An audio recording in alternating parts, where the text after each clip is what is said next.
Good morning, students. I, Rekha Berwal, Associate Professor, Department of Home Science, Chaudhary Balluram Godara, Government Girls College, Sri Ganganagar, welcome you all in my today's e-video class. आज हम जिस topic पर बात करने वाले हैं वह है प्रिंसिपल्स ऑफ स्टिचिंग यानी कि सिलाई के सिद्धांत। यह topic home science BSc home science के फाइनल ईयर में क्लोथिंग एंड टेक्सटाइल्स पेपर 22 के अंतर्गत पढ़ाया जाता है और यूनिट 5th में यह सिलेबस है। तो ये छोटे छोटे टिप्स हैं जो कि हमें स्टिचिंग के समय बहुत काम आते हैं। तो जनरल सा टॉपिक है, तो आइए इस पर बात करते हैं कि प्रिंसिपल्स ऑफ स्टिचिंग या स्विंग या सिलाई के सिद्धांत कौन कौन से होते हैं। प्राय हम यह देखते हैं कि जो अच्छी स्टिचिंग है वह उसमें जो परफेक्शन है वह प्रैक्टिस से ही आती है। सिलाई में निपुणता सुघड़ता के लिए कुछ छोटे छोटे नियम्स हैं जिन पर हमें ध्यान देना चाहिए जिससे कि प्रॉपर फिटिंग आ सके। उसके लिए हमें सही नाप, सही ड्राफ्ट या ड्राफ्टिंग, बिल्कुल परफेक्ट कटिंग और उसकी जो स्टिचिंग है उसको भी हमें ध्यान में रखना चाहिए। अच्छी फिटिंग के लिए यहाँ पर कुछ पॉइंट्स मैंने दिए हैं जिससे कि जो स्टिचिंग के बाद हमारा गारमेंट बनेगा वो निश्चय ही परफेक्ट होगा। तो सबसे पहले हम बात करते हैं कि अच्छे मटेरियल का चुनाव। यदि हम स्टिचिंग करने वाले हैं घर पर या अपने ड्रेस मटेरियल को खुद ही स्टिच करते हैं तो हमें सबसे पहले तो ये ध्यान में रखना चाहिए कि हम परिधान के लिए उत्तम क्वालिटी के क्लोथ का ही चुनाव करें। नए किस्म के नमूने, रंग इत्यादि का चुनाव भी चलन के अनुसार हमें करना चाहिए और परिधान के डिज़ाइन के अनुरूप ही हमें वस्त्र का चुनाव करना चाहिए। फिर है परिधान में समायोजन की समस्या। यह विशेषतया बच्चों के परिधान में ध्यान रखना चाहिए क्योंकि उनके शरीर में तेजी से वृद्धि होती है और परिधान सुविधाजनक व आरामदायक भी होना चाहिए। इसलिए ये भी पॉइंट हमें विशेष ध्यान रखना चाहिए जब हम स्टिच करें घर पर। फिर है अवसर के अनुरूप।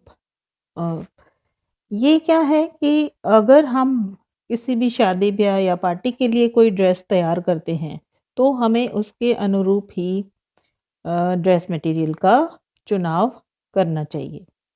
इन सब के अलावा उचित फिटिंग या बढ़िया फिटिंग इन सब बातों पर भी निर्भर करती है, जैसे सही नाप व क्लोथ का हिसाब लगाना, सही नाप से सही पैटर्न तैयार करना और उसकी लेआउट भी तैयार करना।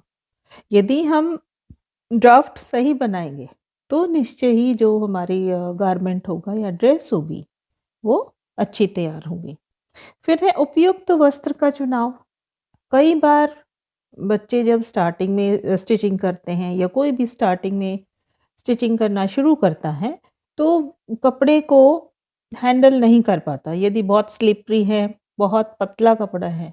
इसलिए स्टार्टिंग में हमें जब तक परफेक्शन ना आ जाए हमें उपयुक्त वस्त्र का चुनाव करना चाहिए। फिर है वस्त्र का रुख पहचानना। उसको हमें उसकी पहचान होनी चाहिए कि यह किस तरह का वस्त्र है, उसकी सीधी साइड कौन सी है, उसकी उल्टी साइड कौन सी है और हमें इसको स्टिच कैसे करना है। फिर सही कटिंग, ड्राफ्टिंग अगर हमारे पास तैयार है तो उसकी कटिंग भी उतना ही मायने रखती है। इसके अलावा स्टिचिंग से पूर्व हमें उसको आयरन कर लेना चाहिए, प्रेस कर लेना चाहिए। फिर है अगर हम उस पर कोई एम्ब्रॉयडरी वगैरह के डिज़ाइन बनाना चाहते हैं तो उस पर हम एम्ब्रॉयडरी वगैरह भी स्टिचिंग से पूर्व भी हम उस पर कर सकते हैं ताकि बाद में यदि कपड़ा कोई छोटा होता है या टेढ़ा होता है तो उस तरह की समस्या उसमें न आ पाए। फिर है उचित प्रकार से की गई जो स्टिचिंग है वो भी मायने रखती है और अच्छी फिटिंग में सहायक होती है। इसके अलावा प्रीसज्जा जो उसमें फिनिशिंग होती हैं उन पर भी फिटिंग काफ़ी हद तक डिपेंड करती है। अब बात करते हैं कि सही नाप के पश्चात सिलाई की जो सफलता है वो 2 बातों पर निर्भर करती है। यानी कि कटिंग में जो कपड़े की कटिंग करी हमने, ड्रेस की कटिंग करी है उसमें सावधानी रखनी चाहिए और जो हम स्टिचिंग करने जा रहे हैं उसमें सफाई होनी चाहिए, यानी कि क्लीनलीनेस होनी चाहिए। सिलाई से संबंधित कुछ सामान्य से सुझाव इस तरह से भी हैं जो कि हमें स्टार्टिंग में ही ध्यान देने चाहिए। नंबर 1 जैसे कपड़े को सिकुड़न रहित बनाना। यदि कपड़े में मांड है और यदि नहीं भी है तो भी हमें उसको सबसे पहले सिकुड़न रहित बना देना चाहिए। यह समस्या आमतौर पर सूती वस्त्रों में आती है। अन्यथा जो कपड़ा है वो स्टिचिंग के पश्चात जो नाप है उससे छोटा रह जाएगा। फिर बात करते हैं कपड़े के रुख को पहचानना। कपड़े का रुख से हमारा यहाँ पे तात्पर्य है कि वह उसमें कोई टेढ़ापन तो नहीं है या किस तरह से हमें स्टिच करना है। या सीधी तरफ से सीधा माने उसको उसकी जो आड़ा या तिरछा तो नहीं है वो कहीं पर भी, तभी हम उससे अच्छी ड्रेस बना सकते हैं। इसके अलावा लेंथ वाइज जो ग्रेन है उनका भी हमें कटिंग करते समय ध्यान रखना चाहिए। उसके बाद नेक्स्ट पॉइंट है कपड़े का सीधा या उल्टा रुख पहचानना। यह भी एक ज़रूरी पहलू है कि हम कपड़े का उल्टा व सीधा साइड मालूम कर सकें ताकि या हमें मालूम होना चाहिए ताकि कटिंग में कोई भी गलती की गुंजाइश ना हो। फिर है कपड़े के गुण दोषों की परख करना। जैसे कपड़ा श्रिंक तो नहीं होता, उसका रंग कच्चा तो नहीं है या वह बिल्कुल ऐसे कमज़ोर तो नहीं है। ये सब हमें ड्रेस बनाने से पहले अच्छे से देख लेना चाहिए, जांच परख कर लेना चाहिए। फिर है कपड़े पर पैटर्न बिछाना। सही तरीके से पैटर्न बिछाना भी आना चाहिए क्योंकि उसी पर सही कटिंग भी आधारित होती है। फिर है उचित कटिंग विधि से कटिंग करना। एक बार सही तरीके से पैटर्न को प्लेस करने के पश्चात दोबारा देख परख कर ही कटिंग करनी चाहिए।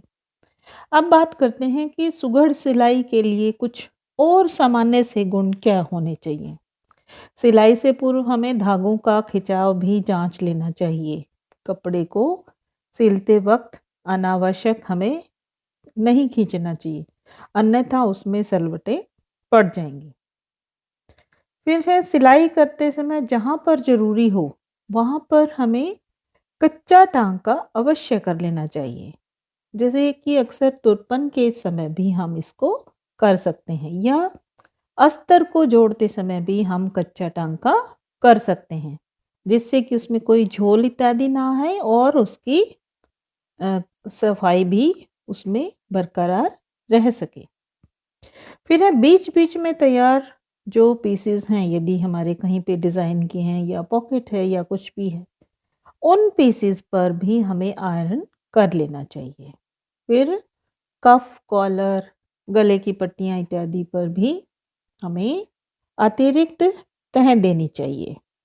उसके बाद जो सीम अलाउंस है यानी कि स्टिचिंग के लिए जो जगह रखी है हमने उस पर हमें निशान अवश्य लगा लेना चाहिए और सीम अलाउंस को छोड़कर ही हमें कटिंग करनी चाहिए। ये ना हो कि ड्राफ्टिंग जितनी है उतना ही हम परिधान काट लें, तो उससे क्या होगा कि जो ड्रेस है वो आपकी निश्चय ही जो नाप है उससे छोटी बनने वाली है। तो ये बहुत ही इम्पोर्टेंट पॉइंट है। फिर है परिधान की कटिंग के पश्चात सभी टुकड़ों को हमें संभाल कर रखना चाहिए कि उनको कहीं अन्यत्र भी हम इस्तेमाल में ला सकते हैं। फिर है महीन व सूक्ष्म कपड़े के नीचे अस्तर तो हमें अवश्य ही लगाना चाहिए और अस्तर जो है उसको हमें धोकर लगाना चाहिए। फिर लास्ट में जो कुछ पॉइंट हैं जैसे कपड़े के मैचिंग धागे का इस्तेमाल करना चाहिए, ये तो हम सभी को ही मालूम है। फिर है कपड़े को हमेशा लंबाई वाली लाइन पर ही काटें, ये नहीं यानी कि उसको आड़ा स्टिच न करके हम उसकी जो ग्रेन है, उसकी जो सैल्वेज है, उसके तरफ से ही हम कपड़े को सीधी पैटर्न पर ही हम उसकी कटिंग करें। अन्यथा ऐसा माना जाता है कि अगर हम आड़े कपड़े पर अगर ड्रेस को बनाते हैं तो वह उसमें जो प्लायबिलिटी है, उसमें जो स्ट्रेचेबिलिटी है वो प्रॉपर नहीं रहती और जो हमारी ड्रेस है वो उतनी सुंदर नहीं होती और कपड़ा भी वीक महसूस होता है जब जब हम उसको इस्तेमाल में लाते हैं। तो इसके बाद है जहाँ ज़रूरी हो वहाँ टॉप सीवन या दोहरी सिलाई करें। तो इन सब बातों को ध्यान में रखते हुए यदि हम किसी ड्रेस को स्टिच करते हैं तो अवश्य ही हमारी जो ड्रेस है वो अच्छी तैयार होगी। तो ये तो थे कुछ स्टिचिंग से संबंधित प्रिंसिपल्स ऑफ स्टिचिंग के कुछ गुण, जिसमें कि हमने कपड़े को प्री प्रिपरेशन में भी ध्यान किया, नाप का भी ध्यान किया, उसको प्लेस करने का भी ध्यान किया, उसकी कटिंग का भी हमने ध्यान दिया। और एक और बात कि जो ड्राफ्टिंग है उसके बाद जब हम उसकी कटिंग कर लेते हैं तो कपड़े पर हमें नोच या तिकोने जो मार्क हैं सीज़र से वो अवश्य लगाने चाहिए कि 2 पीसेस को हमने यहाँ पर पर्टिकुलर जगह पर जोड़ना है। तो इस तरह से हमने बहुत ही जनरल सी बात की जो कि प्रैक्टिकल में भी आपके काम आएगी और थ्योरी के पार्ट पॉइंट ऑफ व्यू से भी आपके काम की बातें हैं। तो आप इन सब बातों को ध्यान में रखेंगे तो आपकी जो ड्रेस तैयार होगी वो अवश्य ही बहुत अच्छी ड्रेस तैयार होगी और आपको स्टिचिंग में इस तरह से ये पॉइंट्स, ये बिंदु बहुत हेल्पफुल होंगे। तो उम्मीद करती हूँ आज का जो आपको टॉपिक था वो आपको अच्छे से समझ आ गया होगा। अगले वीडियो में हम कुछ और टॉपिक्स को लेकर बात करेंगे। तब तक के लिए thank you and good bye.